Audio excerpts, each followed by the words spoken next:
बिस्मिल्लाहिर्रहमानिर्रहीम, अस्सलाम वालेकुम। आप देख रहे हैं प्रोग्राम कैपिटल व्यू। मैं हूं आपके साथ मुशर्रफ बुखारी। प्रोग्राम में हमारे साथ मौजूद हैं शरीक गुफ्तगू हैं फ़रक फ़ताफ़ी। अस्सलाम वालेकुम। वालेकुम अस्सलाम। क्या हाल है आपका? ठीक बिल्कुल है। ठीक जी, अल्हम्दुलिल्लाह। और आज इस मौजू पे बात करने जा रहे हैं वो मेरे दिल के बड़ा करीब है। पाकिस्तान जो कि दुनिया की खूबसूरत तरीन ममालिक में जिसका शुमार होता है, और आप जानते हैं कि किसी भी मुल्क की जो इकानमी है उसका बहुत ज़्यादा जो दारोमदार है वो उस मुल्क की सयाहत के ऊपर भी होता है। ऐसे बहुत सारे ममालिक हैं जिनकी इकानमी बहुत ज़्यादा डिपेंड करती है उनके सयाहत के ऊपर, और इनमें से बहुत से ऐसे ममालिक हैं जिसमें कुदरती हुस्न या कुदरती तौर पर इस किस्म की चीज़ें, ऐसी जगह, ऐसे मकामात मौजूद नहीं थे, उन्होंने क्रिएट किए जस्ट टू अट्रैक्ट टूरिस्ट। और फिर आज हम देखते हैं कि रेल पेल है, बड़े ज़ौक़ शौक़ के साथ जो लोग हैं वो बतौर सयाह के उन ममालिक में जाते हैं। लेकिन पाकिस्तान को अल्लाह ताला ने जो कुदरती हुस्न से माला माल किया है वो आप सब जानते हैं। अगर मैं यहाँ पे नाम लेना शुरू करूँगी उन खूबसूरत मकामात के, तो मेरे ख्याल में हमारे पास वक्त कम रह जाएगा। एक फहरिस्त है उन जगहों की। और दूसरी बात यह है कि न सिर्फ खूबसूरती के हवाले से, बल्कि हमारे जो कल्चर है, जो हमारी रिवायात हैं, जो हमारी हिस्टोरिकल जो प्लेसेस हैं पाकिस्तान के अंदर, जो हेरिटेज है, जो हमारे खाने हैं, और हमारा जो एक डाइवर्सिटी है कल्चर की मुख्तलिफ इलाकों के अंदर, वो इस कदर खूबसूरत है और वो इतनी अट्रैक्टिव है कि बड़ी आसानी के साथ लोगों को पाकिस्तान की तरफ और यहाँ पे सयाहत के लिए अट्रैक्ट किया जा सकता है। लेकिन अनफॉर्चुनेटली गुज़श्ता चंद सालों में हमने ये देखा कि पाकिस्तान को ज़ाहिर है कि दहशतगर्दी के खिलाफ जो जंग करनी पड़ी उसकी वजह से जो एक इम्पैक्ट गया दुनिया भर में, उसकी वजह से भी, और दूसरी गुज़श्ता हुकूमतों ने कुछ ज़्यादा तवज्जो नहीं दी इतने इंपॉर्टेंट सेक्टर के ऊपर जो टूरिज्म का था। लेकिन अब वज़ीर आज़म इमरान खान साहब का विजन हम देख सकते हैं कि जैसे ही वो इक़्तिदार में आए हैं, ये हुकूमत इक़्तिदार में आई है, उसके साथ ही कोशिशें शुरू कर दी गई कि पाकिस्तान में टूरिज्म का फ़रोग जो है वो कैसे किया जा सकता है। आपने अभी मनाजिर भी देखे। इसकी जो ताज़ा तरीन मिसाल है वो ये है कि आज वज़ीर आज़म इमरान खान साहब जो हैं वो गए जहलम, और वहाँ पर उन्होंने इफ्तिताह किया। वहाँ पर जो एक बड़ा ही मारूफ फोर्ट है नंदना के नाम से, और वहाँ पर अलबैरूनी हेरिटेज ट्रेल जो है उसका इफ्तिताह किया उन्होंने। इसके अलावा 2 नेशनल पार्क्स जो हैं उनका भी आगाज़ होने जा रहा है। ये कितना इम्पोर्टेंट है पाकिस्तान में जो टूरिज्म है वो, उसके लिए क्या करना चाहिए, क्या हो रहा है और क्या हो सकता है, इसी हवाले से आज हम गुफ्तगू करेंगे। और हमें ज्वाइन किया इस वक्त वफाकी वज़ीर बराए science and technology Fawad Chaudhry साहब ने। बहुत शुक्रिया फवाद चौधरी साहब आपके वक्त के लिए। फवाद, साइंस और टेक्नोलॉजी ना जो है ना वो हर शोबे में आ जाती है और हर शोबे के साथ उसका ताल्लुक है, और फिर जहलम से आपका अपना ताल्लुक है, आज आप मौजूद भी थे वहाँ पे। हमने ये सोचा कि क्यों ना आप से हम पूछें कि एक तो ये जो ट्रेल है अलबैरूनी हेरिटेज ट्रेल जिसका आज इफ्तिताह हुआ, और 2 नेशनल पार्क्स जो हैं उनका भी आगाज होने जा रहा है, तो क्या क्या कुछ हो रहा है पाकिस्तान के अंदर टूरिज्म के फरोग के लिए? देखिए जी, ये जो पर्टिकुलर मंसूबा है जिसको अलबैरूनी रेडियस का नाम दिया गया है, ये तो फोकस्ड है हमारे पोटोहार के जो 3 डिस्ट्रिक्ट्स हैं, खुशाब, चकवाल और जेलम के ऊपर। और ये नंदना का फोर्ट है, मलोट का जो है वो फोर्ट है, फिर उसके बाद हमारा टिल्ला जोगियां है, और रोहतास फोर्ट है। ये जो सारे फोर्ट्स हैं इनको बेसिकली एक आप समझिए कि 2 दिन का टूर जो है वो एक तरतीब दिया जाएगा। पीटीडीसी उसको मैनेज कर रही है, प्राइवेट टूर ऑपरेटर्स भी आ जाएंगे। अच्छा। और ये तमाम जो कलए हैं, ये आपको मालूम है कि इस्लामाबाद से तकरीबन 1-1.5 घंटे 2 घंटे की ये सफर पे हैं। और ख्याल ये है कि हम अपनी जो इंफ्रास्ट्रक्चर है उसको बेहतर करेंगे। तो ये जो लोग हैं यहाँ से जेलम को, चकवाल को जा सकेंगे, और उसके नतीजे में इन इलाकों में ये जो पोटोहार का टूरिज्म है ये इसका बड़ा जो है वो फायदा होगा। और काफी ये, और ऑब्वियसली इसकी बहुत बड़ी हिस्टोरिकल इम्पोर्टेंस है। ये नंदना ही को ले लें, ये तकरीबन 10वीं सदी में यहाँ पे, यानी आज से तकरीबन 1000 साल पहले जो अबू रेहान अल बैरूनी थे, वो इसी कले के ऊपर बैठ के उन्होंने जो रेडियस है या सर्कमफेरेंस है या कुदर है, ये जमीन का, उसका फॉर्मूला जो है उन्होंने यहाँ पे दरियाफ्त किया।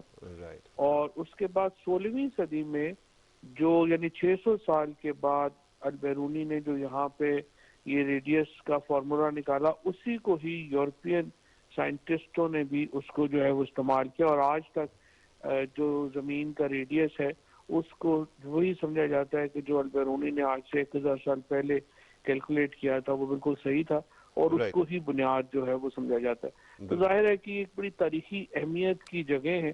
और इनको इमरान खान से पहले तो फ्रेंकली पाकिस्तान में कोई लीडर इन्वायरमेंट की और टूरिज्म की तो बात ही नहीं करता था। तो ये पहले ही हमारे लीडर हैं और पहले ही वजीर आजम हैं जो कि इन्वायरमेंट को अहमियत देते हैं, टूरिज्म को अहमियत देते हैं।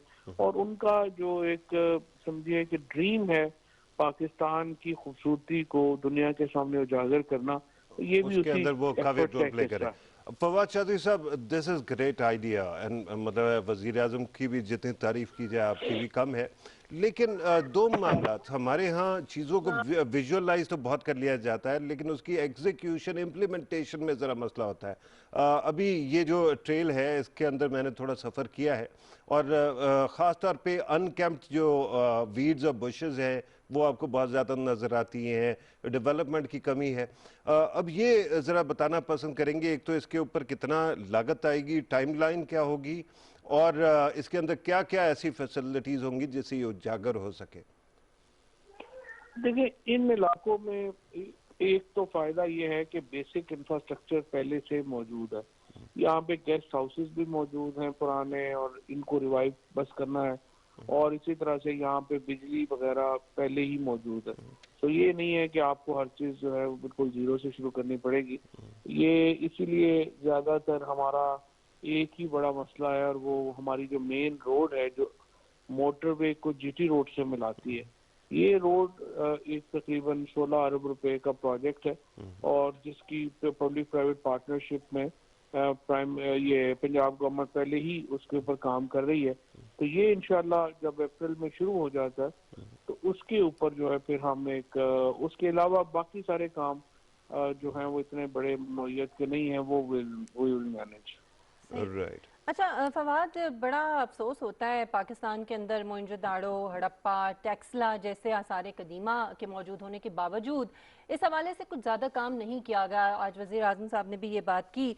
और फिर ख़ास तौर पे जो एक मजहबी वाबस्तगी है इन इलाकों के साथ, जैसे बुद्ध मत हैं, हम उनको अट्रैक्ट कर सकते हैं, कितना स्कोप है? इससे पहले हमने देखा कि करतारपुर राहदारी को भी यही सोचकर उसके ऊपर काम किया गया। तो जो रिलीजियस टूरिज्म है इससे रिलेट अगर हम करें तो उस पे क्या कुछ हो सकता है और क्या हो रहा है कुछ? देखिए, बिल्कुल इसमें तो बड़े मौके हैं। रिलीजियस टूरिज्म के ऊपर तो बहुत यहाँ पे तवज्जो दी जा सकती है। और आर्कियोलॉजिस्ट हमारे पास कोई बहुत अच्छे थे भी नहीं, और उसकी वजह ये भी है गवर्नमेंट की तवज्जो नहीं थी। पहली बार अब हुकूमत जो है इधर तवज्जो दे रही है, तो अब ये काम इंशाल्लाह शुरू हो जाएगा। अब इसमें खुशाब भी शामिल है। ये पूरी एक 300 किलोमीटर की पूरा एक रेडियस है जिसको अब ये गवर्नमेंट जो है ये प्रिजर्व करने जा रही है, जो जाहिर है एक बड़ी इंपॉर्टेंट एफर्ट है। इसके साथ साथ जो आपने देखा होगा गवादर में हमने पिछले दिनों ये एक यहाँ पे इवेंट किए, और इसके बाद गिलगित बल्तिस्तान में इवेंट किए।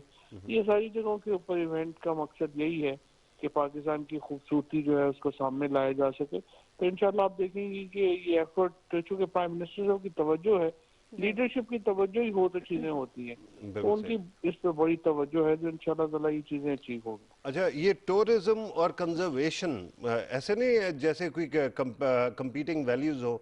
अगर आप जाएं झील सैफुल मलूक तो वहाँ पे आपको रैपर्स और पता नहीं क्या कुछ मिलता है। तो हमारे यहाँ ये एक साइड पे आप इसको कंजर्व भी करना चाहते हैं, एनवायरनमेंट को भी बचाना चाहते हैं, उसके लिए आज वज़ीर आज़म साहब ने बात की। दूसरी साइड पे आप इसके अंदर टूरिज्म की ट्रैफिक भी लाना चाहते हैं। तो इनको कैसे बैलेंस करेंगे, और ये जो साइंटिफिक हेरिटेज है इसको कैसे हाईलाइट करेंगे? देखिए, इको फ्रेंडली टूरिज्म का एक पूरा कॉन्सेप्ट है दुनिया में, जिसको जो है वो आगे बढ़ाने की जरूरत है। और उसी बुनियाद के ऊपर पूरी दुनिया में इको फ्रेंडली टूरिज्म जो है उसको एक जो है वो इंकरेजमेंट की जाती है। मतलब आप जो हट्स बनाते हैं वो मुकाम उसी जगह के मटेरियल्स उसमें यूज होते हैं, ये सारा जो टूरिज्म है ये पूरे एक थीम के ऊपर बनाया गया है, जिसमें जो इन्वायरमेंट है उसको एक कलीदी अहमियत हासिल। सही। अच्छा, इसके लिए होटल इंडस्ट्री जो है उसके फरोग के ऊपर भी काम होना चाहिए, वो बड़ा ज़रूरी है। वो भी जाहिर है कि जो दहशतगर्दी के खिलाफ जंग थी उसके दौरान भी बहुत ज़्यादा असर हुआ इसके ऊपर, तो क्या उसके लिए भी कुछ हो रहा है, कोई कोई मराहत दी जा रही है हाँ टैक्स ब्रेक्स देंगे कोई? जी हाँ बिल्कुल, वो तो एक तो पहली बात तो ये थी कि ये तो पहले ही लोग जब आना कंस्ट्रक्शन के ऊपर, तो आपको पता है पहले ही बहुत बड़ी टैक्स ब्रेक सब अवेलेबल है ट्रू। और इसके ऊपर लोन्स भी अवेलेबल हैं। अब ये है कि इन जैसे इलाकों में लोग आना शुरू होंगे तो वैसे ही अच्छे होटल्स रेस्टोरेंट्स जो हैं ये बनने शुरू हो जाएंगे। सही। अच्छा, एक आखिरी सवाल आपसे मैं ये भी करना चाहूँगी कि पाकिस्तान का जो पॉजिटिव इमेज है उसके हवाले से, क्योंकि आपका अपना ताल्लुक मीडिया से भी रहा है, आप समझते हैं कि उतना काम हो रहा है जितना होना चाहिए? दुनिया को कम से कम बताएं तो सही कि किस कदर खूबसूरत है ये मुल्क। मैं ये समझती हूँ कि इतना काम नहीं हुआ, तो इस पर मजीद आप समझते हैं काम होना चाहिए? नहीं, काम तो भी शुरू हुआ है। देखिए ये इसमें एक तो बड़ा जो मसला हमारे यहाँ एक्सट्रीमिज्म का जो एक एलिमेंट है उसकी वजह से भी बहुत डिस्करेजमेंट जो है वो आती है। और जब तक ये हम अपना एक ओवरऑल जब सिक्योरिटी सिचुएशन अब तक बहुत बेहतर है, लेकिन अभी भी हमारे यहाँ जब तक एक एक्सट्रीमिज्म का मामला जो है वो खत्म नहीं होता तो उसको एक हमें प्रॉब्लम तो रहेगी। लेकिन बहरहाल ये एक एफर्ट है और उस एफर्ट को जारी रहना चाहिए और बाकी सारी चीजें भी इंशाल्लाह उसके साथ साथ बेहतर होती रहेंगी। बिल्कुल सही, बहुत बहुत शुक्रिया, thank you very much for your precious time. दो बातें, एक तो आपने कहा ना कि दुनिया को हमारे इमेज की और नॉलेज की ज़रूरत है, पहले पाकिस्तानियों को तो बता दें। Honestly I drove from Karachi to Gwadar और आप कोस्टल हाईवे की जो सीन्स है ना, मैंने जो फोटोग्राफी करके लगाया इंस्टा वगैरह पे, it will blow your mind. अच्छा, इसी तरह से आप नॉर्दर्न एरियाज जाएं, गिलगित बल्तिस्तान, खासतौर पे पहाड़ियों के करीब जाएं, यू थिंक कि यूरोप के आल्प्स कुछ नहीं है। अच्छा, फिर आप अपने ट्राइबल एरियाज जाएं, कुरम एजेंसी, ऐसे लगता है कि जैसे आपने कोई जन्नत का टुकड़ा काट के वहाँ पे रख दिया। अमेजिंग प्लेसेस और हिस्ट्री का भी सब कुछ है। Pakistan is one of those countries जिसके पास हिस्ट्री की मेमोरी और उसके अंदर खूबसूरती लदी हुई है, लेकिन जितना क्योंकि हम कॉलोनाइज रह गए और हमारी टोटल हिस्ट्री 73 साल बनती है, तो हमारी जो आइडेंटिटी क्राइसिस है वो इतना है कि अगर मैं आपसे कहूं कि पाकिस्तान में एक बिल्डिंग बताएं जो पाकिस्तानी आर्किटेक्चर को शो करती हो तो आप नहीं बता सकेंगे। इस्लामाबाद में फैसल मॉस्क आप कहेंगे तो वो बदून टेंट के ऊपर बनाया गया। अच्छा, अगर आप सुप्रीम कोर्ट की बिल्डिंग की बात करेंगे तो वो किसी और तर्ज पे मॉडर्निस्टिक जो है ना वो आर्ट पे है। अगर आप पीएम ऑफिस की बात करेंगे तो वो कोई अलादीन पैलेस लगता है, राइट। हमने अपनी हेरिटेज को प्रिजर्व करने के लिए और उसकी तशहीर करने के लिए और अपने लोगों को बताने के लिए कुछ नहीं किया, और आज अगर गवर्नमेंट कर रही है तो we should be proud of it. Exactly, and we must appreciate it. अच्छा, इसमें एक और चीज़ जो आपने भी बात की थी फवाद साहब से भी, वो ये कि जगह जगह आप इस कदर खूबसूरत जब मकामात पे जाते हैं और गंदगी का ढेर देखते हैं, हाँ जी, तो वो जो सारा जो उसका इम्प्रेशन है ना वो बिल्कुल ज़ीरो हो जाता है और बड़ा ही अफसोस होता है। मैं ये समझती हूँ कि इसके ऊपर सख्त से सख्त पूरी दुनिया में एक अगर आप कोई रैपर भी फेंक दें ना तो वहाँ के जो मकामी लोग हैं वो आपको ऐसे घूरेंगे और ऐसे देखेंगे कि आप वो दोबारा खुद उठा लेंगे। यानी एक जो रिस्पॉन्सिबिलिटी आपके अपने ऊपर एज एन इंडिविजुअल है, मेरे ख्याल में उसके लिए पहले तो शायद सख्ती का सहारा लेना पड़ेगा, तब जाके कोई हम सेंसिटाइज होंगे उस मामले के ऊपर। आपको नहीं लगता कि ऐसे खूबसूरत मकामात के ऊपर खास तौर पे कोई ऐसे कवानीन होने चाहिए, जुर्माने हो सख्त से सख्त? हाँ, जुर्माने वैसे भी होने चाहिए। मगरिब में अगर आप लिटरिंग करें ना तो आपके पास जुर्माना लगता है। बट मोहनजोदड़ो में गया, एक तो अफसोस हुआ मुझे कि उसका अपना जो म्यूजियम है वो खाली पड़ा हुआ था, पता नहीं वो सीलें वगैरह सारी चीज़ें कहाँ गई। बाहर आए, उनके जो वॉशरूम थे वो इतने गंदे थे कि मैं सोच रहा था अगर कोई गोरा यहाँ आ गया तो बीमार होके जाएगा साइड से ही। अच्छा, इसी तरह से हमारे जो आपने जो कहा उसके अंदर दो मामला थे, एक कानून, दूसरा उसके इम्प्लीमेंटेशन और सिविक सेंस। इम्प्लीमेंटेशन का मसला ये है कि आप कानून तो बना देते हैं लेकिन इम्प्लीमेंट कौन करे। अभी आप देखें इंफ्रास्ट्रक्चर की बॉटलनेक्स, हर ईद पे मरी की जो रोड होती है वो सारी चौक हो जाती है, लोग सड़कों पे जो है ना चांद रात गुजारते हैं, ठीक है। इसी तरह से ट्राइबल एरियाज और नॉर्दर्न एरियाज में आपको होटलिंग शॉटलिंग वगैरह का कोई कॉन्सेप्ट नजर नहीं आता, तो you'll have to do a lot. लेकिन ये बात सही है कि अगर आजकल एपीके और एप्स का दौर है, एप्स बन भी गई हैं टूरिज्म के लिए, फिर इंटरनेशनल एप्स हैं जिससे आप रेंट कर सकते हैं स्पेस को, वो जो बीएनबी वाली ऐप है, एयरबीएनबी और बाकी, तो उनको इस्तेमाल करते हुए अगर आपने स्ट्रक्चर कर लिया तो आपकी इकोनॉमी ऐसे कहाँ से बूस्ट कहाँ होगी, पहुंच सकती है। ऐसे बूस्ट होगी कि आप हैरान हो जाएंगे। और इसमें जैसा कि मैंने कहा कि एक तो पाकिस्तान के अंदर 5 बुलंद तरीन चोटियाँ मौजूद हैं। पाकिस्तान में जो एक डाइवर्स कल्चर है, मुख्तलिफ इलाकों का मुख्तलिफ कल्चर, और हर कल्चर एक से ज़्यादा, एक दूसरे से ज़्यादा खूबसूरत है। फिर यहाँ के जो खाने हैं, आप लाहौर के खानों की बात करें, आप केपीके के खानों की बात करें, सिंध जाएँ, बलूचिस्तान जाएँ, जहाँ भी जाएँ वहाँ पर आपको मुख्तलिफ चीज़ें मिलती हैं। और फिर सबसे इम्पॉर्टेंट बात यह है कि हिस्टोरिकली भी हम बहुत रिच हैं, रिलीजियसली भी यहाँ पे जो मकामात हैं उसके लिए हम अट्रैक्ट कर सकते हैं टूरिस्ट को। इसके ऊपर बहुत ज़्यादा काम करने की ज़रूरत है, और कम से कम मैं फिर से एटलीस्ट का वर्ड यूज़ करती हूँ जिसके ऊपर फरहान खान को एतराज़ होता है, लेकिन बहरहाल हमने काम शुरू किया है और हम उम्मीद करते हैं कि इसमें आगे मज़ीद बेहतरी होगी वक्त के साथ साथ। एक ब्रेक लेते हैं, हमारे साथ रहिएगा।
Achieve their UN climate action goals, which calls for urgent actions to combat climate change 10 years before the deadline. It's not America, the UK, or Australia.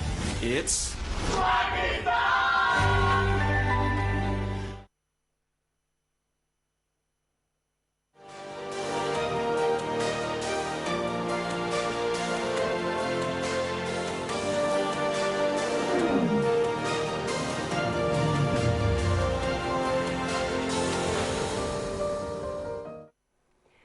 Welcome back नाज़रीन। पाकिस्तान में सेनेट इलेक्शंस के हवाले से हम देख रहे हैं कि इस वक्त बड़ी गहमा गहमी है, सियासी जमातों के दरमियान जोड़ तोड़ का सिलसिला जारी है। और जो इंपॉर्टेंट डेवलपमेंट हुई है पंजाब के हवाले से वो ये है कि बिला मुकाबला 11 जो सेनेटर्स हैं वो मुंतखब हो गए हैं, और ज़ाहिर है इसका जो मुल्की सियासत है ओवरऑल और आगे जो बाकी इंतखाबात हैं उसके ऊपर क्या असर होगा, इसी हवाले से आज हम गुफ्तगू करेंगे। और हमें ज्वाइन किया इस वक्त सेनेटर फैसल जावेद साहब हमारे साथ मौजूद हैं। बहुत शुक्रिया फैसल जावेद साहब आपके वक्त के लिए।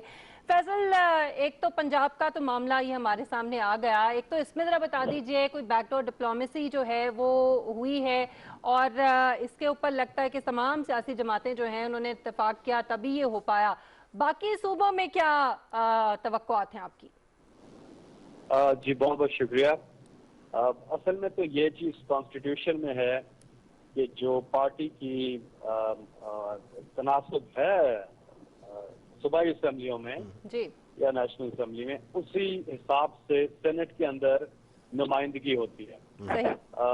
ये है कॉन्स्टिट्यूशन की पोजीशन, और ऐसा ही होना चाहिए कि जो जिसकी जितनी स्ट्रेंथ है असम्बलियों में उसी हिसाब से उसकी सीटें बनती हैं। और ये क्योंकि अवाम के ट्रस्टी होते हैं सूबाई असम्बलियों में या बाकी नेशनल असम्बली में जो रिप्रेजेंटेटिव होते हैं, और उनकी वोट अमानत होती है। इसीलिए हम सुप्रीम कोर्ट में भी गए राय लेने के लिए, और कल मुअज़्ज़ज़ अदालत की राय आ जाएगी कि क्या कॉन्स्टिट्यूशनल अमेंडमेंट की जरूरत है या फिर एक्ट के जरिए भी कर सकते हैं जो सेनेट के तरीकाकार है, खुफिया बैलेटिंग जो होती है, जिसकी वजह से हमेशा से आपको पता है हॉर्स ट्रेडिंग होती आई है, पैसे का लेन देन होता आया है, और ट्रू जो डेमोक्रेसी की रिप्रेजेंटेशन होनी चाहिए वो नहीं हो पाती, और वोटों को खरीदा जाता है और लोग साइड बदलते हैं। इसकी ओपन बैलेटिंग, शफाफियत, आइडेंटिफाइबल वोट, उसकी तरफ जाना चाहते हैं।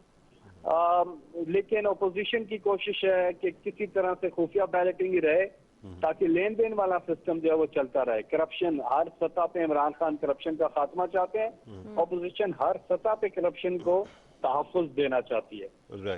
बाकी आपने पूछा की बड़ी जबरदस्त पोजीशन है तहरीक इंसाफ की, खैबर पख्तूनख्वा में भी ऑफ कोर्स हमारी मेजॉरिटी है, और बाकी जगहों पे भी इस्लामाबाद पे सबकी नजरें हैं। इस्लामाबाद का इलेक्शन भी पाकिस्तान तहरीक इंसाफ जो है वो आराम से जीत जाएगी। हफीज शेख जो हमारे कैंडिडेट हैं वो आराम से जीत जाएंगे। फैसल साहब, एक सवाल जो अभी पूछा था खास तौर पे, और वो पंजाब की ये जो सीट एडजस्टमेंट नजर आती है कि प्रोपोर्शनल रिप्रेजेंटेशन होगी, उसका जरा हमें बताइएगा कि उसके अंदर क्या प्रोसेस क्या गया है? क्या वैसे ही ये रियलाइज करके कि किसी तीसरी पार्टी को फायदा ना हो जाए आपने वॉलंटरली अपने कैंडिडेट्स हटा लिए एक दूसरे की सीटों से, या कोई कम्युनिकेशन भी हुआ है? नहीं, सीधा सीधा जो जितनी जिसकी स्ट्रेंथ है पंजाब असेंबली में, जितने वोट बनते हैं उस हिसाब से जो सीटें निकलती हैं, उस हिसाब से तो प्रोपोर्शनल जो रिप्रेजेंटेशन है जो बनती है उस हिसाब से फैसला हुआ है। इसमें कोई सियासी, कोई आपस में कोई एडजस्टमेंट वाली बात नहीं है। जनरल इलेक्शन में एडजस्टमेंट हो सकती है, सेनेट की इलेक्शन में दूसरी पार्टियां एडजस्टमेंट बिल्कुल करती हैं, आपने सही कहा। लेकिन इस केस में, पंजाब वाले केस में, ये तो सीधा सीधा जितनी तादाद बनती है पार्टी लिस्ट पे उसका फैसला हो गया, इलेक्शन की जरूरत नहीं पड़ी। और जैसे बताएं कि जो साइज है ना पंजाब असेंबली का वो बड़ा है, जो ज्यादा पैसे की लेन देन होती रही है वो होती रही है छोटे साइज के बलूचिस्तान में, जहाँ आपने 6-7 वोट खरीदने हैं और आप जीत जाते हैं इलेक्शन, जैसा बलूचिस्तान है या खैबर पख्तूनख्वा में पीपल्स पार्टी के पिछले इलेक्शन में सिर्फ 6 वो थे उम्मीदवार थे, और 6 उनके एमपीएस थे, और उन्होंने 2 सीटें निकाली, जबकि एक एमपीए के लिए 17 वोट चाहिए थे, 18 वोट चाहिए थे। तो खैर उस पर इमरान खान साहब ने अपने पार्टी के 20 एमपीएस को फारिग भी किया था, जिसकी वीडियोस भी आ गई हैं सामने कि उन्होंने पैसे लिए थे। तो असल में तो जो खैबर पख्तूनख्वा और बलोचिस्तान असेंबली क्योंकि साइज छोटी है तो यहाँ पे होता है। लेकिन आपको बताएं, हम इसीलिए ओपन बैलेटिंग पे जाना चाहते हैं कि सफा तो जो जिसका जितना जायज हक है, जितनी नुमाइंदगी है उसी हिसाब से सेनेट की नुमाइंदगी हो, और यही स्पिरिट है। नहीं फैसल साहब, नोबडी इज कंप्लेनिंग कि जो है ना पंजाब के अंदर एक अच्छा खुश उसलूबी से काम हो गया। उसकी वजह ये है कि बाहर कैफ हमने देखा है कि जो नंबर में ज़्यादा 2 पार्टियां हैं उनका नुकसान होता, तो तीसरा फिर जरदारी साहब की जो वर्ल्ड व्यू है उसी का बेनिफिट होता। लेकिन अभी भी because we are not sure कि ऑनरेबल सुप्रीम कोर्ट का फैसला क्या आना है, अगर सीक्रेट बैलेट होता है और जिस तरह से पीपल्स पार्टी वाले खासतौर पे जरदारी साहब कॉन्फिडेंट नजर आ रहे हैं, do you think there is a possibility कि आपके साथ कोई सरप्राइज हो जाए? देखिए, मौजूद अदालत का जो भी फैसला आएगा वो सबको कबूल होना चाहिए। अदालत ने बताना है कि क्या प्रोसीजर क्या होगा, आपको क्या आईनी तरमीम की जरूरत होगी या आप एक्ट ऑफ पार्लियामेंट से हो जाएगा। तो अगर अदालत ये कहती है कि आईनी तरमीम की जरूरत है, जो हम लाए थे वो मुस्तरद करी थी अपोजिशन ने, तो हम इलेक्शन के बाद दोबारा आप लेकर के आएंगे। सही, लेकिन तब तक तो जो होना होगा वो तो हो चुका होगा। फैसल, मुझे ये बताएं, आपने छोटे सूबों की बात की, बलूचिस्तान की और केपीके में वजीर आजम इमरान खान साहब ने मुलाकात की थी अपने लोगों से। आपकी आवाज बहुत कम आ रही है, थोड़ा सा आप कोशिश करें कि आवाज मुझे पहुंच जाए। अच्छा, अब आ रही है आपको आवाज? जी जी, चले, मैं लाउड बोलने की कोशिश कर रही हूँ। मैं ये कह रही थी कि छोटे सूबों की आपने बात की जहाँ ज्यादा इश्यूज होते हैं, तो मैं ये पूछना ही चाह रही थी कि अभी गुज़श्ता दिनों वज़ीर आज़म इमरान खान साहब ने मुलाकात की थी वहाँ पे अपने लोगों से, आए नहीं थे लोग, तो ये इसकी क्या वजह है? क्या इसके पीछे कुछ है ऐसा कि जिसकी वजह से लोग नहीं आए? नहीं, हमारे बीच में कोई मसला नहीं है। हमारी जो, अगर आपका सवाल मुझे जो समझ आया है, जी जी। आपने इत्तेहादियों का पूछा शायद। आपके अपने एमएनएज और एमपीए सर? जी, उनकी तरफ से भी नुक्ता नजर उनका सामने है, वो हमारे साथ हैं और वो आपको 3 मार्च की शाम को पता भी चल जाएगा, रिजल्ट्स बताएंगे। अभी कोई क्या बात करेगा, कोई क्या बात करेगा। ऑपोजिशन वाले कभी इतने बौखलाहट में है, इतनी पैनिक में है कि कभी क्या कहते हैं, कभी क्या कहते हैं, उनको समझ नहीं आ रही। असल चीज तो 3 तारीख को पता चलेगी ना। 3 तारीख की शाम को रिजल्ट आएगा और आप देखेंगे कि पीटीआई के साथ उसके इत्तेहादी खड़े हैं, वोट भी देंगे और हफीज शेख साहब कामयाब भी होंगे और इस तरह हमारी बाकी सूबों से भी कामयाब। फैसल साहब, ये आपकी बातें और आपका कॉन्फिडेंस बड़ा अच्छा लग रहा है मुझे, लेकिन उसके साथ साथ कुछ चीज़ें जो चूं चरा की आवाज़ें आती है ना, उस पर थोड़ा सा बंदा सवाल करना चाहता है। हमने लियाकत जतोई साहब की स्टेटमेंट देखी, हमने बलोचिस्तान में पहले देखा कि आपके अपने अर्जन साहब जो है वो एतराज़ कर रहे थे, फिर बलोचिस्तान अवामी पार्टी की तरफ से कोई इतराज़ आना शुरू हो गया। खैबर पख्तूनख्वा में अभी इन्होंने कहा कि जो आपके वो थे अपने एमपीज़ थे, उनके अंदर से कुछ लोगों ने शिरकत नहीं की। तो वंस अगेन वेरी क्लियरली, ख़ास तौर पे यूसुफ रज़ा गिलानी साहब का कॉन्फिडेंस देखते हुए, इज़ देयर अ चांस कि आपके साथ कोई सरप्राइज हो जाए? नहीं, चांस है, क्योंकि पार्टियों के अंदर तहफ़्फ़ुज़ात होते हैं और इलेक्शन के टाइम पे ज़्यादा सामने आते हैं, ये बात तो सच है। और उन तहफ़्फ़ुज़ात को दूर भी किया जाता है और कई जेन्युइन कंसर्न्स होते हैं, जेन्युइन तहफ़्फ़ुज़ात होते हैं। डेमोक्रेसी में ये एक हुस्न है और ऐसी चीजें सामने आती हैं। हाँ, पीटीआई की चीजों को बड़ी बारीक बीनी से देखा जाता है और देखा जाना चाहिए भी, क्योंकि हम चेंज की पार्टी हैं, चेंज की बात करते हैं, तो सवाल करना बनता भी है आपका। लेकिन ये जितने भी कंसर्न सामने आते हैं वो एड्रेस हो जाते हैं और मोरलेस ज्यादातर कंसर्न एड्रेस हो गए हैं। और आप देखेंगे कि वेडनेसडे को आपको अच्छी खबरें मिलेंगी। देखिए, अच्छी खबर क्या है, बी जमात की जो भी तादाद है सूबाई असेंबली में, उसको उसकी जायज सीटें मिलनी चाहिए। ठीक है, यही है सेनेट का इलेक्शन और यही होगा। और इसकी जो मोडेलिटीज़ है उसके बारे में भी आपसे बात करना चाहता हूँ, ख़ासतौर पे क्योंकि आपकी ये जो पुश है ये बिल्कुल सही है कि ट्रांसपेरेंसी होनी चाहिए, राइट? अब मसला ये है कि बहुत सारे हमारे पास फॉर्मूली हैं जिसके ऊपर बात हो सकती है। आपने 3 दफ़ा प्रोपोर्शनल रिप्रेजेंटेशन की बात की। इज़ देयर पॉसिबिलिटी कि आने वाले दिनों में आप ये प्रपोज कर दें कि प्रोपोर्शनल रिप्रेजेंटेशन हो, वोटिंग का बिल्कुल मामला ही ख़त्म हो जाए, जिस पार्टी के जितने नंबर हैं उनको मिल जाए, जैसे बरतानिया में होता है वोटों की बुनियाद पे? अच्छा, दूसरा, अगर नहीं तो फिर ओपन बैलेट वगैरह के लिए आप किस हद तक जाएंगे, क्योंकि ट्रांसपेरेंसी तो चाहिए ना सर? जी हाँ, बिल्कुल। देखिए, इमरान खान साहब ने ट्रांसपेरेंसी के लिए, शफाफियत के लिए, करप्शन के खात्मे के लिए जद्दोजहद की है। आप जानते हैं पताफी साहब मिशाल के क्रिकेट की दुनिया में 1985 में न्यूट्रल अंपायर इमरान खान लेकर के आए। इलेक्शन रिगिंग के खिलाफ इमरान खान साहब ने दुनिया की तारीख का सबसे लंबा प्रोटेस्ट दिया। इमरान खान साहब ने 4 हल्के खोलने की बात की थी ताकि सिस्टम ठीक हो। इमरान खान साहब ने अपनी पार्टी के 20 एमपीएस को फारिग किया करप्शन के ऊपर, लेन देन के ऊपर। इमरान खान साहब ने ओपन बैलेटिंग की आवाज उठाई और कहा कि हम जब गवर्नमेंट में आएंगे हम ओपन बैलेटिंग की तरफ लेके जाएंगे और अगर हमें कॉन्स्टिट्यूशनल अमेंडमेंट की जरूरत पड़ती है तो हम इलेक्शन के बाद एक बार फिर कॉन्स्टिट्यूशनल अमेंडमेंट लेकर के आएंगे ताकि ओपन बैलेट हो और आइडेंटिफाइबल वोट। देखिए, एक और चीज इसमें है, अगर ये सुप्रीम कोर्ट का फैसला आता है कल, आर्टिकल 2 to 6 की जो उन्होंने तशरीह करनी है, अगर वो कहते हैं कि जी ठीक है, मेंबर्स ऑफ द सेनेट का इलेक्शन अंडर द कॉन्स्टिट्यूशन या अंडर द लॉ है, तो आइडेंटिफाइबल भी वोट हो जाए ना। अगर सीक्रेट बैलेट की हद तक हो लेकिन आइडेंटिफाइबल भी हो तो भी ठीक है, क्योंकि उससे भी शफाफियत होगी, ये पता होगा किसने किसको वोट दिया है। और यही बात है कि आपकी जो तादाद है असेंबलियों के अंदर, उसकी रिप्रेजेंटेशन होगी सेनेट के अंदर, तो तभी जमहूरियत का चीज पूरी होती है। अदरवाइज तो लेन देन, हॉर्स ट्रेडिंग और सब चीज को रोकने के लिए आइडेंटिफाइबल वोट की तरफ जाना बहुत जरूरी है। राइट। एमकेएम को मना लिया आपने या नहीं? मान गए जी, माने हुए थे। देखिए, थोड़े बहुत कंसर्न होते हैं, एमकेएम हमारे साथ है और आप देखेंगे कि 3 तारीख को उसका हम आपको रिजल्ट भी देंगे।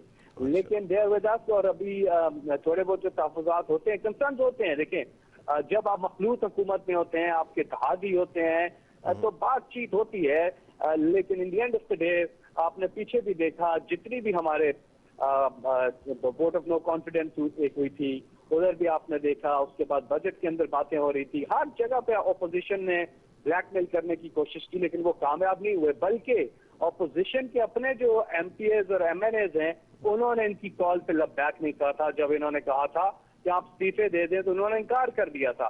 फिर उन्होंने कहा आपके घरों का हम घेराव करेंगे अगर इस्तीफे ना दिए, उन्होंने फिर भी नहीं दिए। तो उन्होंने इनकी बात नहीं मानी थी। इन्होंने टेलीविजन पे आकर, जलसों में आकर सबको कहा था कि जी इस्तीफे दे दें, जमा कराएं इस्तीफे, और जो दो बेचारों के गलती से चले गए उन्होंने भी वापस ले लिए।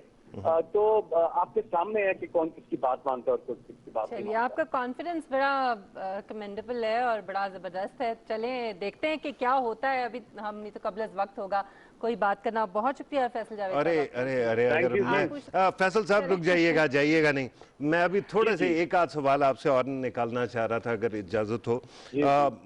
आपने एक और रिसेंटली काम किया, आपने एक कमेटी बना दी जिसके अंदर खास तौर पे जो पैसे का इस्तेमाल हुआ था 2018 के सेनेट के इलेक्शन में, उसकी इन्वेस्टिगेशन के लिए, जिसके वीडियोज आए थे। अभी तक हमारे कानून में, पीपीसी में और सीआरपीसी में देयर इज नो क्लैरिटी कि इस ऑफेंस की सज़ा क्या होनी चाहिए। तो एक साइड पे तो आप जो है ये ट्रांसपेरेंसी को लेके आ रहे हैं, दूसरी साइड पे मनी इन पॉलिटिक्स, उसके गलत इस्तेमाल को ऑफेंस बनाने के लिए कुछ करेंगे आप? ये बहुत अच्छी बात की है। देखिए अदालत में भी इस पे बात हुई थी कि आप चोरी का रास्ता बंद करें। चोरी के रास्ते बनाए गए। आपको पता है कि पिछली जो हुकूमतें थी उन्होंने मनी लॉन्ड्रिंग के ऊपर भी ऐसे कवानीन लाए कि वो मनी लॉन्ड्रिंग करते थे और कानूनी तौर पर चीजों को, इलीगल चीजों को कानूनी कवर देने की कोशिश करते थे। यही यहाँ पर सेनेट का जो तरीकाकार है पूरा, ये एक चोरी का रास्ता बना हुआ है कि आप लेन देन कर सके। सीक्रेट बैलेटिंग है, आपको पता नहीं चलेगा, तो आप ये करें। ये आपने बड़ी अच्छी बात की कि ऑफेंस होना चाहिए, क्योंकि ताकि आगे से ये चीजें रिपीट ना हो। तो इस मामले पर भी कानून साजी होगी और हर लिहाज से, हर सतह से। लेकिन स्पिरिट क्या है, वो ये है कि हर सतह से करप्शन का खात्मा करना है।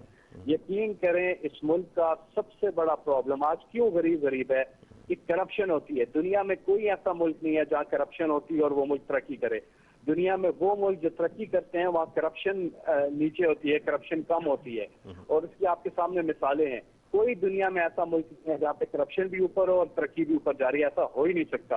तो तरक्की के रास्ते में करप्शन रुकावट होती है और लोगों को समझ नहीं थी इस चीज की कि ये करप्शन है। और फिर करप्शन के ऊपर मनी लॉन्ड्रिंग, हुक्मरान एक तो चोरी करें और फिर पैसा बैरून मुल्क ट्रांसफर कर दें गैर कानूनी तरीके से। ये ज्यादा नुकसान देता है मुल्क को। और इसके ऊपर एक तो रायामा पूरी कायम करी और फिर हर सतह पे करप्शन का खात्मा।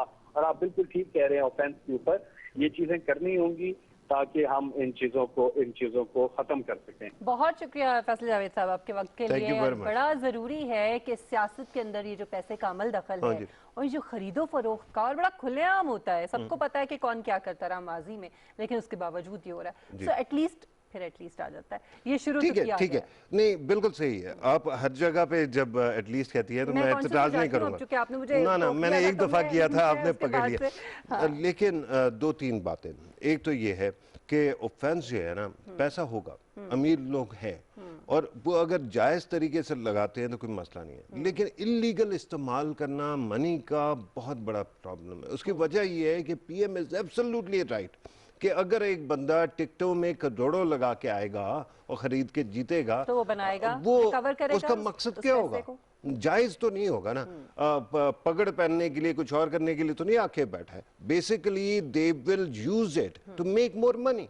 और इस तमाम चीज को रोकने के लिए हमने 70, 72, 73 साल में बड़ी बातें की है, लेकिन असल काम नहीं किया। अच्छा, इलेक्शन होते हैं, इलेक्शन रेगुलर जो जनरल इलेक्शंस होते हैं, उसके अंदर आप कैंडिडेट के तौर पे खड़ी हो, आप माशाल्लाह बड़ी मुखैर है और आपको जो इलेक्शन कमीशन है उसने पाबंदी लगा दी 20 लाख या 30 लाख के खर्चे पे। ठीक है। जब आप जाते हैं वहाँ पे तो पता चलता है कि जनाब मिशेल साहिबा ने माशाल्लाह कम अज कम जो 15-20 करोड़ तो लगा दिए। इससे कम में तो आप, हाँ जी, गाड़ियाँ अब मोटरसाइकिल डिस्ट्रीब्यूट कर रहे हैं, साइकिल कर रहे हैं और पता नहीं वॉशिंग मशीन और स्विंग मशीन कर रहे हैं, है ना। दिया जाता है। तो उसमें क्या कहानी है? उसका तरीका ये है कि आपका एक अलाय जिसका नाम फर्रुख पताफी है, आपने उसके नाम पे जो है ना कंट्रीब्यूशन शो कर दिया, आपके 20 लाख मेरे 20 लाख, फिर किसी और के 20 लाख, करते करते वो अच्छा खासा अमाउंट बन जाता है। अब इन तमाम चीज़ों के अंदर एक तो लिमिट रियलिस्टिक रखना और दूसरी साइड पे ये मामला करना कि आप बेईमानी ना कर सकें, और अगर आपने उसको एक्सीड किया तो there should be consequences, disclosure loss, रास्ते रोकने की एग्जैक्टली जरूरत है। तो अब सेनेट के अंदर एक बात तय है। अब मैं आपको बता दूं जो मुझे बड़ी खुशी हुई, आपके प्रोग्राम में बैठ के मैंने कहा था कि PMLN और PTI को चाहिए कि आपस की लड़ाई में पंजाब से जरदारी साहब जो कि बिलीव करते हैं कि पैसा लगा के आप जीत सकते हैं, वो ना निकाल लड़ाई का जैसे फायदा ना उठा ले। तो ये जो एडजस्टमेंट है पंजाब या के वट एवर वो था, आई एम वेरी ग्लैड कि इसमें इन्होंने अपना नुकसान नहीं किया। और अब इस्लामाबाद में हमने देखना है, इस्लामाबाद का मामला देखना है और उसके बाद हमें पता चलेगा कि गिलानी साहब के होने से क्या पाकिस्तान के अंदर फिर कोई और बड़ी बेईमानी तो नहीं होने जा रही। चलिए, सेनेट इलेक्शंस के हवाले से हमने कोशिश की कि जो कुछ हो रहा है और आने वाले जो अब ये सूरत हाल है उस पर इसका असर क्या होगा, इस पे बात करें। एक ब्रेक लेना है यहाँ पे और ब्रेक के बाद वापस आते हैं अपने अगले सेगमेंट के साथ। हमारे साथ रहिएगा।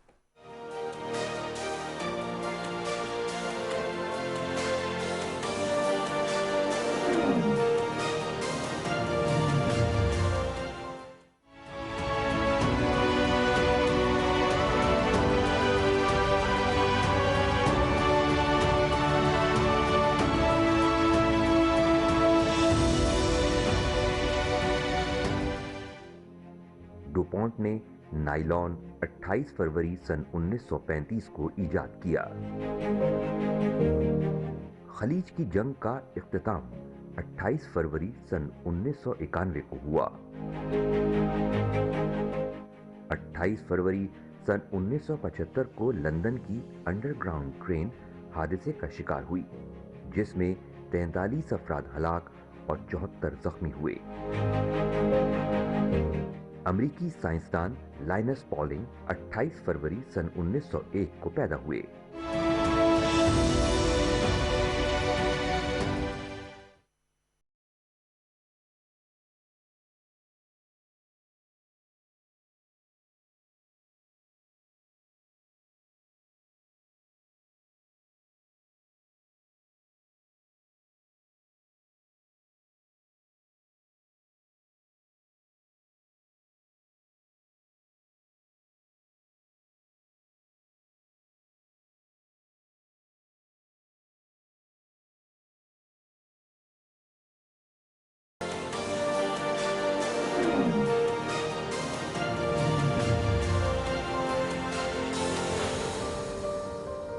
Welcome back. नाज़रीन, मुल्क में जो मैन्युफैक्चरिंग इंडस्ट्री है उसके फ़रोग के लिए हुकूमत बड़ी मुतहरिक नज़र आ रही है। इस पर बहुत ज़्यादा काम हो रहा है, जिसमें एक बड़ा इकदाम Pakistan mobile phone manufacturing industry जो है उसकी शुरुआत की सूरत में उठाया गया है, जिससे न सिर्फ मुल्क में रोज़गार के जो मौके हैं वो उनमें इजाफा होगा, बल्कि जो स्मगलिंग का एक बहुत बड़ा मसला है उसकी रोकथाम के लिए बड़ा ज़रूरी है।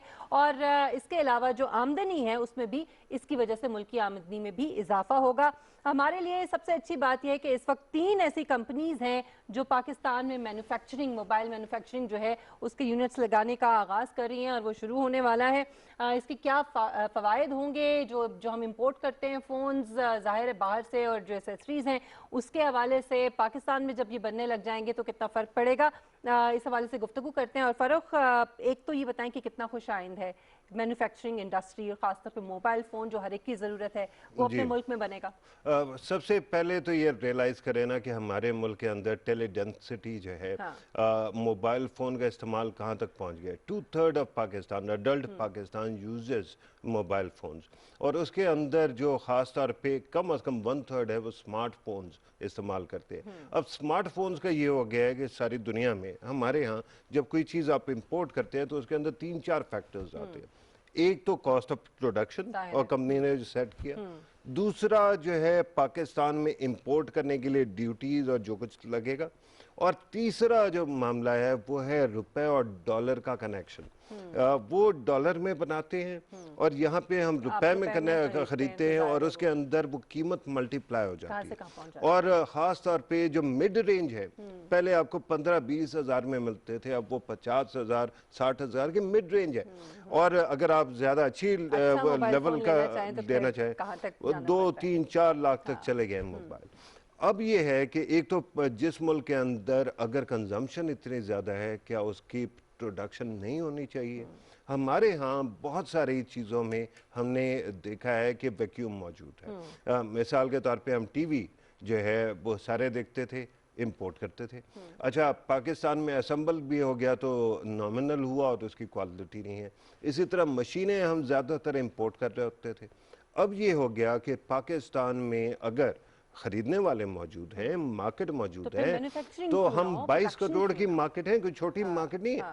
तो फिर मैन्युफैक्चरिंग भी यहाँ पे हो ताकि लोगों को वेल्थ जनरेशन का भी मौका मिले।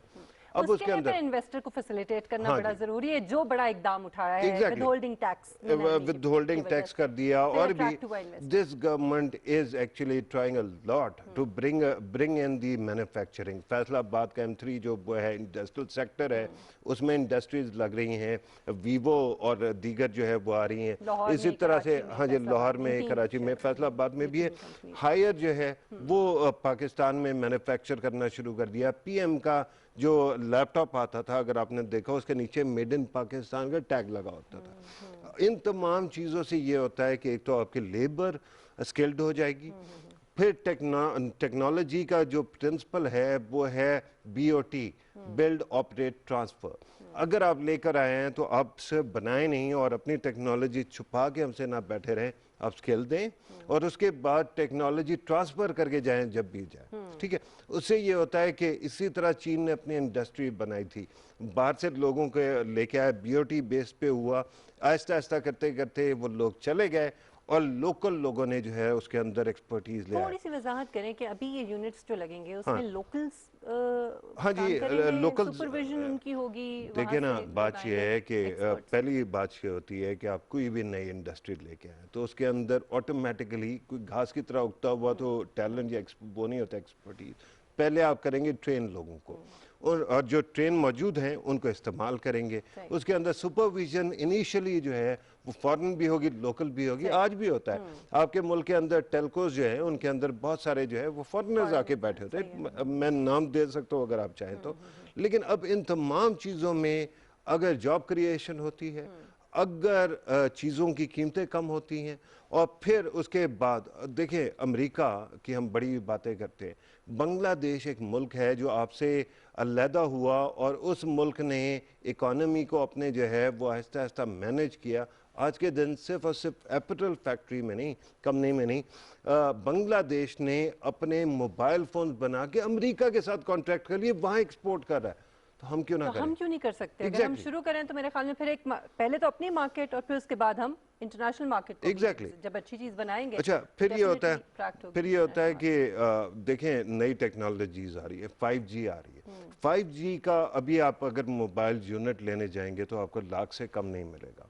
अच्छा, उसका मतलब ये है कि उसकी जो चिपसेट्स है वो महंगी हैं और आपके मुल्क में नेटवर्क नहीं है। लेकिन once you actually start manufacturing these things और उसकी डिमांड बनती है तो जितना ज़्यादा एक्सपैंड होता है ना उसको कहते हैं एक वो इकोनॉमी ऑफ स्केल।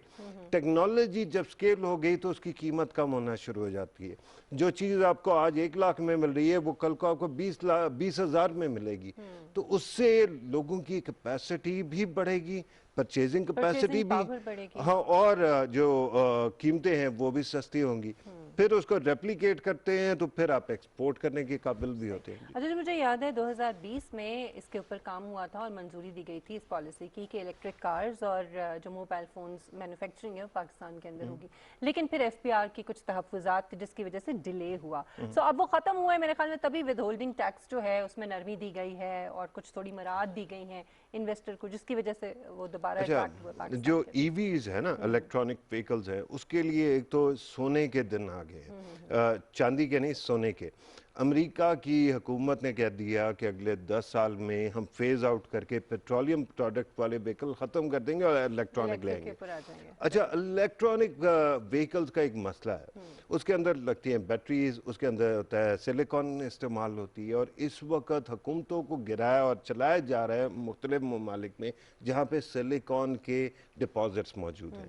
हमारा मसला ये है कि हम हर पार्टी में ये मौजूदा हुकूमत तो वक्त पे आई, लेकिन पाकिस्तान एक कौम के तौर पे हर पार्टी पे लेट हो जाता है। तो ईवीज़ के अंदर जितनी मेहनत कर सके, मिसाल के तौर पे अभी हमने फवाद चौधरी साहब से बात की। फवाद चौधरी साहब ने आज से 2 साल पहले एलन मस्क को जो है ना वो टैग करके कहा था कि आओ पाकिस्तान में लगाओ। तो मेरे ख्याल में हमें बड़े एक्टिवली इन तमाम चीज़ों के अंदर इन्वेस्ट करना है, और दुनिया के मैप पे ये याद रखें कि हर जगह पे जहाँ ट्रेड शोज़ होते हैं, मैन्युफैक्चरिंग शोज़ होते हैं, वहाँ पे स्टॉल्स मौजूद होते हैं, लेकिन आप किन को लेके जाएंगे? क्या आप ब्यूरोक्रेट्स को लेके जाएंगे? ब्यूरोक्रेट्स आर ग्रेट, लेकिन उनका काम ये होता है कि वो खुद इनविजिबल रहे और काम होता रहे। या फिर यू टेक द किलर्स, वो लोग जो जाके क्लोज करके आए। तो इसके लिए जो है ना, then you have to have a plan. मेरे ख्याल में अगर हम जो है अपने उसके लिए बोर्ड ऑफ इन्वेस्टमेंट BOI और दीगर के साथ उन लोगों को अटैच करें जो कि इंटरनेशनल मार्केट से आए हैं, who know how to sell these products, तो हम पाकिस्तान के अंदर बहुत कुछ कर सकते हैं। स्मगलिंग का एक बहुत बड़ा मसला है फारूक, उसके ऊपर भी ये जब मैन्युफैक्चरिंग शुरू होगी तो जाहिर है बाहर से आपने मंगवाने ही नहीं है, लाने ही नहीं है फ़ोन, तो उसमें भी एक बहुत बड़ी जो एक बहुत बड़ा मसला है, उसमें भी रुकावट लाने के लिए बड़ा ज़रूरी है। मेरे ख्याल में एक चीज़ और कम्प्लीमेंट बनता है, जब से गवर्नमेंट ने ये स्मगलिंग को रोकने का काम किया ना, उसमें PTA ने बड़ा अपना काम करके दिखाया। मैं PTA की बहुत सारी चीज़ों पे हमेशा एतराज़ करता हूँ, लेकिन PTA ने ये जो इलीगल या लाए हुए फ़ोनों का बंद कर देने का काम किया है ना, अगर आपने उससे एक्टिवेट नहीं कराया या वो सेट नहीं लिया जो कि PTA रजिस्टर्ड है, तो वो फ़ोन जो है फिर काम नहीं करेगा। तो अब आपको एयरपोर्ट के ऊपर दिखाना पड़ता है, बताना पड़ता है एक तो एयरपोर्ट पे ना, रजिस्टर्ड है, दूसरा आपका जब आप सिम लगाते हैं ना, हाँ। उस सिम का अगर वो उसका ESN जो नंबर होता है अपना, अगर वो वहाँ पे रजिस्टर्ड नहीं है तो आपको 1 हफ्ते के अंदर नोटिस आ जाता है, और 10 दिनों के अंदर फ़ोन बंद। और फिर आप जब जाते हैं खुलवाने के लिए तो फिर बड़ा भारी किस्म का टैक्स देना पड़ता है। तो उसकी जगह पे यू कैन ऑलवेज गो। मेरा अपना ये ख्याल है कि मोबाइल से ज़्यादा हमें मेहनत करने की जो ज़रूरत है वो फैबलेट इंडस्ट्री में है। टैबलेट और फ़ोन से ज़्यादा फैबलेट जो कि कंप्रोमाइज़ हो। फ़ोन भी आप कर सकें, लेकिन 6-7 इंच का जो फ़ोन होता है उससे ये होता है कि आप उसको कंप्यूटर के तौर पे भी यूज़ कर सकते हैं। Machines are getting smarter. अगर हमने 5G के ऊपर भी काम कर लिया तो सस्ता भी हो जाएगा, कम्युनिकेशन भी बेहतर होगा। एजुकेशनल पर्पस जो है जो अब हम ऑनलाइन पे आ गए हैं, ये खासतौर पे कोविड-19 के अब तो खत्म हो रहा है कल से, तो मेरे ख्याल में हाँ, लेकिन बहरहाल मेरे ख्याल में अब हमें इसके ऊपर तवज्जो देनी पड़ेगी कि आने वाले दिनों में, और वैसे भी ज़्यादा से ज़्यादा बच्चों को या ज़्यादा से ज़्यादा स्टूडेंट्स को जो है आप एजुकेशन तक रसाई दे सकते हैं इसके ज़रिए, जो स्कूल नहीं जा सकते। मैंने जानबूझ के आपको ट्रिप करने के लिए कह दिया क्योंकि मेरे बच्चे हैं तो सुबह उन्होंने स्कूल जाना है। लेकिन एक बात मैं आपको बता दूं, वो ये है कि फ्यूचर, क्योंकि आबादी दुनिया की बढ़ रही है और उसके अंदर ब्रिक एंड मॉर्टर स्कूल जो है वो आपके अच्छे खासे प्रेशर में आएंगे। मैं जब बच्चा था तो उस वक्त स्कूल जो है वो 15 से 20 बच्चों की क्लास होती थी। जब तक हम बड़े होना शुरू हुए तो उस वक्त तक 50 हो गए। अब तो माशाल्लाह 200-200 बच्चे एक क्लास में बैठे होते पब्लिक स्कूल के। सबसे बड़ा मसला ये है कि इतने महंगे गैजेट्स के ऑनलाइन एजुकेशन का पाकिस्तान में उस तरीके से अफादियत जो है वो हो नहीं सकती। तो जब ये सस्ते हो जाएंगे और मुल्क में बनना शुरू होंगे तो मेरे ख्याल में इस लिहाज से उसकी बड़ी आपको याद होगा तानिया दुरूस आई थी, तो तानिया दुरूस ने 2-3 बातें की थी। एक था कि डिजिटल आइडेंटिटी क्रिएट करना, हर पूरे मुल्क के अंदर फिनेंस के लिए और ख़ासतौर पे बैंकिंग के लिए mobile should be the go to device, right. उसके लिए आपको डिजिटल आइडेंटिटी क्रिएट करनी है। दूसरा 5G के ऊपर बहुत इन्वेस्ट करें, और तीसरा लोगों के लिए अंदर जो है इस डिवाइस में बहुत कुछ होता है, उसको इस्तेमाल कर सकने का फन सिखाना, ये भी बहुत इंपॉर्टेंट है। अगर आपने ये 3 काम कर लिए 5G के साथ, आप जो वो कारें होती है ना, खासतौर पे टेस्ला टाइप की जो कंप्यूटर से सैटेलाइट से चलती है, वो भी ऑटोमेटेड चलेंगी। अगर आप इतना कुछ कर सकते हैं तो this country can become really a piece of heaven. हमें बस उस पर काम करना। बड़ा खुशाइंद है कि इसके ऊपर काम होना शुरू हो गया है। पाकिस्तान के अंदर मोबाइल फ़ोन्स की मैन्युफैक्चरिंग होगी, प्रोडक्शन होगी, और पीटीए की तरफ से इसमें कुछ कवायद और ज़वाबित जो हैं वो लागू किए गए हैं जिनसे बहरहाल गुजरना होगा इन कंपनीज़ को।